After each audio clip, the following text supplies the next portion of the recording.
Voici le contenu du jeu. Pour commencer, on installe les 12 plaquettes qui forment l'appartement et on les installe comme on veut.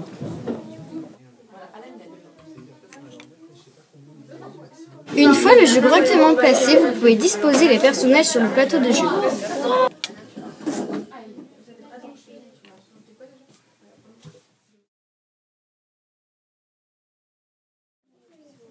Chaque joueur prend 2 pions face cachée et laisse le reste de côté. Il ne faut pas montrer ses pions aux autres joueurs. Voici un exemple. Le but du jeu est que vos pions restent le plus longtemps possible sur le plateau de jeu. Chaque joueur joue chacun son tour dans le sens des aiguilles d'une montre. Lorsque c'est le tour d'un joueur, il a le choix soit de déplacer son pion dans une pièce à côté, soit, s'il y a 2 pions dans une même pièce, d'éjecter un des pions. Mais attention, il ne peut pas y avoir 3 personnages dans la même salle.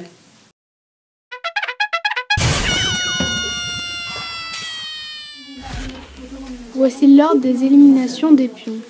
Suivant son élimination, chaque pion a un certain nombre de points. 0, 0, 1, 2, 3, 4, 5, 6, 7, 8, 9 et 10. Chaque joueur choisit un pion et additionne les points de ces 2 personnages. Si par exemple le point jaune, un de ces personnages a fait 5 et l'autre 11, ça fait 16.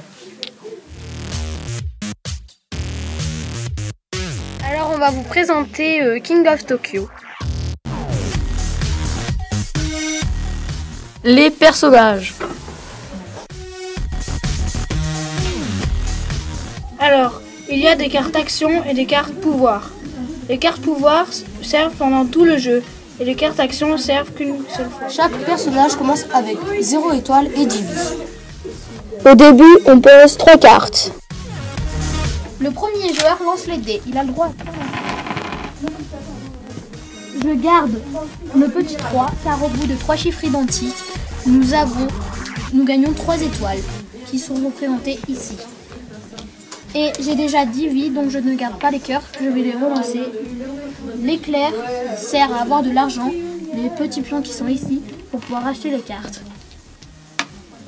Je relance. Je relance encore une fois. La baffe qui sert à rentrer sur le plateau du jeu ou à faire perdre une vie aux concurrents.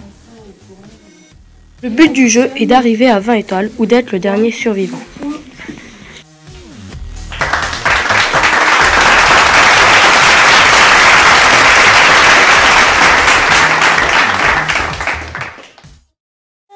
Voilà les pièces jaunes. Et là, nous avons les pièces rouges.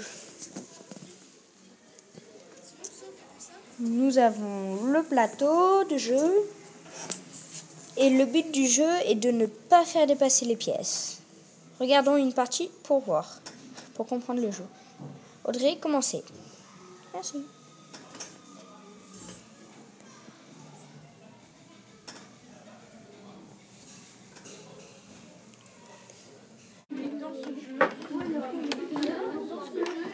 Perdu. Et là, c'est perdu pour Audrey, c'est dommage. Regardez sa pièce. Non. Inconnu, non, voilà. Ne joue pas.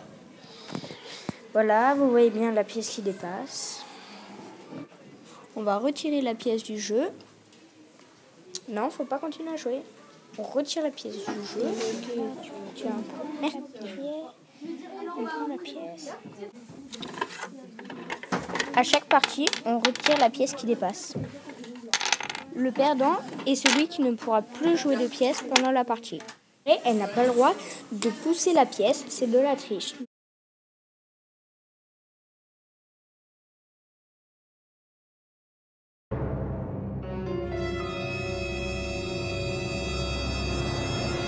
Bonjour, nous allons vous présenter Shadowhunter qui est un jeu de plateau. Donc on va déjà vous présenter les 4 personnages. Donc il y a les Hunters qui ont pour but de tuer les Shadows, qui ont pour but de tuer les Hunters et les neutres qui ont chacun un but précis. Action! Mais personne ne sait qui est qui. Donc, pour jouer à ce jeu, on a des pions qui servent à se déplacer de base en base.